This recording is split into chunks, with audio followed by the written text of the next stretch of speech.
पंजाब में आप सरकार के 3 साल पूरे हो गए। ये 3 साल कैसे रहे, आज हम आपको यही बताएंगे। नमस्कार, मेरा नाम हैदर अब्बास नकवी है और आप लोग मुझको इस वक्त द स्वतंत्र पर देख रहे हैं। पंजाब की मिट्टी से जुड़ी इस खास पेशकश में आपका स्वागत है। 3 साल पहले जब जनता ने आम आदमी पार्टी को 92 सीटों के ऐतिहासिक जनादेश से सत्ता सौंपी तो ये सिर्फ चुनावी जीत नहीं थी, ये भरोसे की जीत थी, बदलाव की जीत थी। लेकिन सवाल ये है कि 3 साल बाद क्या आप सरकार ने अपने वादों को पूरा किया? क्या भगवंत मान की अगुवाई में पंजाब की राजनीति वाकई बदल रही है? मान साहब 5 साल पूरे करेंगे, आप चिंता मत कीजिए, और अगले 5 साल भी पूरे करेंगे और अगले 5 साल भी पूरे। ये लॉ एंड ऑर्डर की स्थिति है, कानूनी कार्रवाई, कानून अपने मुताबिक काम करता है। आज हम तथ्यों, आंकड़ों और जनता की राय के जरिए इस सरकार का लेखा जोखा करेंगे। क्या ये सरकार वादों पर खरी उतरी या विपक्ष के आरोप सही हैं? क्या आम आदमी पार्टी ने पंजाब को नया सवेरा दिया जिसका वादा किया था? तो चलिए इस ऐतिहासिक यात्रा को शुरू करते हैं। जी हाँ, ऐसा कहा जाता है जो सरकार महिलाओं को सम्मान देती है वही असली विकास की राह पर होती है। आप सरकार ने 2022 में वादा किया था कि हर महिला को 1000 रुपये महीना मिलेगा। 3 साल बाद विपक्ष सवाल उठा रहा था कि क्या ये योजना ठंडे बस्ते में चली गई। लेकिन जो हमारे पास खबर है, द स्वतंत्र के पास खबर है कि महिलाओं के खाते में 1000 रुपये आने शुरू हो जाएंगे और उसका ऐलान इसी बजट में होगा। कि अभी कुछ देर पहले ही मेरी पंजाब में कुछ बड़े अधिकारियों से बात हो रही थी और जो जानकारी हमें मिली है कि इस बार के बजट में, यानी पंजाब का जो बजट है वो 21 से 28 तारीख तक बजट सत्र रहेगा और 26 तारीख को बजट की घोषणाएं की जाएंगी। जो हमें जानकारी मिल रही है कि पंजाब में जिस योजना का लंबे समय से इंतजार किया जा रहा था, यानी कि महिलाओं को 1000 रुपये की घोषणा, जो लगातार विपक्ष आरोप लगा रहा था कि आम आदमी पार्टी ने अभी तक वहां पर नहीं दी है, 26 तारीख को जब बजट का ऐलान किया जाएगा, बजट की घोषणाएं की जाएंगी, उसमें महिलाओं को 1000 रुपये दिए जाने का ऐलान किया जा सकता है। इसकी पूरी तैयारी कर ली गई है और जो बजट से पूर्व डेलिब्रेशंस होती है, बातचीत होती है, उसमें अधिकारियों के साथ मिलकर पंजाब के वित्त मंत्री हरपाल सिंह चीमा ने बाकायदा पूरा इसमें एक मीटिंग की गई थी, कई मीटिंग का दौर हुआ था और उसमें पूरा फाइनलाइज कर लिया गया है कि इस बार के बजट में इसका ऐलान किया जाएगा, यानी कि अब महिलाओं को वहां पर 1000 रुपये मिलना शुरू हो जाएगा। तो बहुत बड़ा ऐलान है हैदर साहब, जो 26 तारीख को आम आदमी पार्टी सरकार वहां पर बजट में करने जा रही है। अब हम आपको बता दें कि इससे 42 लाख महिलाओं के सीधे बैंक खाते में पैसे जाएंगे। योजना के लिए वित्तीय प्रबंधन किया गया है जिससे इसका सुचारू रूप से काम संभव हो सके। लोग कहते हैं हमें उम्मीद थी और आज सरकार ने हमें निराश नहीं किया। जी हाँ, महिला सशक्तिकरण का ये कदम सिर्फ आर्थिक मदद नहीं बल्कि आत्मनिर्भरता की ओर एक मजबूत प्रयास है। जी हाँ, दूसरी बात होती है मुफ्त बिजली, राहत है या वित्तीय संकट, इस पर भी बात होने लगी है। जी हाँ, जब आम आदमी पार्टी ने सत्ता में आई थी तो सबसे पहले वादा था 300 यूनिट तक बिजली मुफ्त। आज 3 साल बाद पंजाब के 87 घरों में बिजली बिल शून्य आ रहा है। लेकिन सवाल ये है कि क्या ये योजना टिकाऊ है? कुछ हम फिर इसके आंकड़े के साथ आपको समझाते हैं। 1.2 करोड़ पंजाब के लोग इस योजना का फायदा उठा रहे हैं। सरकार पर सालाना 1200 करोड़ का भार है। पंजाब पहले ही 3.53 लाख करोड़ के कर्ज में डूबा हुआ है। सरकार का दावा है कि वित्तीय प्रबंधन के जरिए इस योजना को बनाए रखा जाएगा, लेकिन क्या विपक्ष के आरोप सही हैं कि ये राज्य की अर्थव्यवस्था पर बोझ बन सकता है?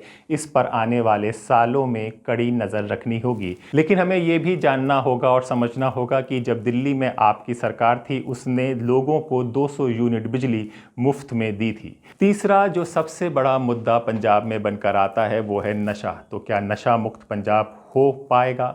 वॉर अगेंस्ट ड्रग्स क्या कामयाब हो पाएगा? तो हम पिछले लगभग 3 साल से हमने बहुत बड़ा काम जो है ड्रग के अगेंस्ट किया, नशों के विरुद्ध किया, पर लेकिन अब जो अंतिम दौर में लड़ाई हमारी पहुंच चुकी है। हमने लास्ट जो हमला है वो नशे के विरुद्ध हमने वो शुरू किया है। जो अंतिम जो होता है कि लास्ट में कौन हमला करेगा, उसके लिए हम लगातार लगे हैं। हमने पिछले 25 फरवरी को हमारी इस कमेटी का गठन किया गया था। उसके बाद हम पूरे डिस्ट्रिक्ट में, मेरे जो कैबिनेट कलीग हैं वो भी जा रहे हैं, हम वो जाके लोगों में अवेयरनेस ड्राइव भी चला रहे हैं। जो नशा ड्रग एडिक्ट है, जो नशा करने वाला है, उसको हम प्यार से समझा के उसको हॉस्पिटल लेके जा रहे हैं। जी हाँ, पंजाब की सबसे बड़ी समस्या क्या है? नशे की लत। आप सरकार ने इसे ख़त्म करने का वादा किया था, क्या वो इस पर खरी उतरी? मेरे को कई लोग कह रहे हैं जी पिछले 20 दिन में तो कुछ चमत्कार हो रहा है पंजाब के अंदर, भ्रष्टाचार के खिलाफ, नशे के खिलाफ। ये तो अभी ट्रेलर है, अभी देखना, अभी पिक्चर बाकी है, अभी बड़े बड़े कदम उठाए जाएंगे पंजाब को रंगला पंजाब बनाने के लिए। तो अब हम आपको फिर से कुछ आंकड़े बताते हैं। 1200 से ज़्यादा ड्रग्स पेडलर्स गिरफ्तार हो चुके हैं, 3000 किलो से ज़्यादा ड्रग्स जब्त हो चुकी है, 12,000 से ज़्यादा युवाओं को पुनर्वास किया गया है, 50 से ज़्यादा ड्रग माफियाओं की संपत्ति जब्त की गई है। लोग कह रहे हैं पहली बार हमें लग रहा है कि सरकार वाकई में नशे के खिलाफ गंभीर है। जी हाँ, ये लड़ाई अभी ख़त्म नहीं हुई है, लेकिन ये साफ है कि सरकार ने माफियाओं के खिलाफ सख्त कदम उठाए हैं। सो साडी जीरो टॉलरेंस पॉलिसी है। असी इन गैंगस्टर्स ਨੂੰ ਇਸ ਤਰ੍ਹਾਂ ਦਾ ਸਬਕ ਸਿਖਾਵਾਂਗੇ, ਜਿਹੜੇ ਪਾਕਿਸਤਾਨ ਜਿਹੜੇ ਆਈਐਸਆਈ ਦੇ ਮਾਸਟਰਸ ਨੂੰ ਸਬਕ ਸਿਖਾਵਾਂਗੇ, ਤੇ ਇਹ ਪੰਜਾਬ ਦੇ ਅੱਖ ਨਹੀਂ ਕਰ ਸਕਦੇ। ਸਾਨੂੰ ਉਸ ਕੇਸ ਦੇ ਕਾਫੀ ਕਲੂਜ਼ ਮਿਲ ਚੁੱਕੇ हैं, so very soon we will share the developments with you. चौथी, अब हम बात करें, पंजाब की बात है तो किसानों की बात ना हो तो बातें अधूरी रहेंगी। तो क्या किसानों की समस्याओं का हल हो रहा है? जी हाँ, पंजाब के किसानों का दर्द कौन समझेगा? आप सरकार ने एमएसपी गारंटी, कर्ज माफ़ी और फसल की विविधीकरण का काम किया है। एमएसपी पर 10 से 15% की वृद्धि हुई है, 15,000 किसानों का कर्ज माफ़ किया गया है, 2.5 लाख किसानों को नई योजनाओं से जोड़ा गया है। सरकार किसानों से लगातार बातचीत कर रही है, लेकिन क्या ये कदम काफ़ी है? ये आने वाले चुनाव में बड़ा मुद्दा बनेगा। जी हाँ, दूसरी बात आती है, यानी कि पांचवी जो सबसे बड़ी समस्या वो पंजाब में निकल कर आ रही है, वो कानून व्यवस्था की है। क्या सच में कानून व्यवस्था में बदलाव आया है? जब तक राज्य में कानून व्यवस्था मजबूत नहीं होगी, तब तक विकास अधूरा रहेगा। आप सरकार ने अपराध और खालिस्तानी तत्वों के खिलाफ ज़ीरो टॉलरेंस की नीति अपनाई है। जी हाँ, आंकड़े बता दें, 4000 गैंगस्टर गिरफ्तार किए जा चुके हैं, 90% अपराधियों को सज़ा मिली है, खालिस्तानी समर्थकों पर सख्त कार्रवाई हुई है। पहले पंजाब को अस्थिर करने की साजिशें होती थी, लेकिन अब सरकार सख्त कदम उठा रही है। आप सरकार की बात हो रही है, पंजाब की बात हो रही है, अगर आपकी बात होगी तो शिक्षा और स्वास्थ्य पर ज़रूर बात होगी, क्योंकि इसी मॉडल के तहत उन्होंने दिल्ली में अपनी सत्ता पर आए थे और सत्ता पे बात की थी, और इसी मॉडल को लेकर वो पंजाब में आए थे। जी हाँ, 870 मोहल्ला क्लिनिक संचालित किए गए हैं पंजाब में, 100 से ज़्यादा सरकारी स्कूल अपग्रेड किए गए हैं, हेल्थ और एजुकेशन बजट में 25% बढ़ोतरी हुई है। आप सरकार का ये क्षेत्र सबसे मजबूत रहा है। दिल्ली मॉडल को अपनाकर पंजाब में शिक्षा और स्वास्थ्य की क्रांति लाई गई है।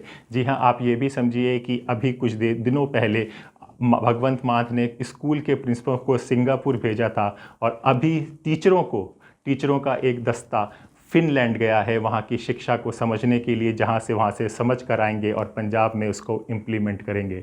जी हाँ, चमकता हुआ पंजाब, जनता के चेहरे पर खुशी अभी दिख रही है। 2022 में पंजाब ने बदलाव के लिए वोट दिया था। 3 साल बाद सरकार के कई वादे पूरे किए गए हैं, लेकिन चुनौतियां अभी बनी हुई हैं। क्या 2027 में जनता फिर आपको मौका देगी? ये देखना होगा। कहते हैं जहां संकल्प हो मजबूत, वहां मंजिल खुद चलकर आती है। पंजाब की ये नई सुबह हर पंजाबी के संघर्ष की जीत है।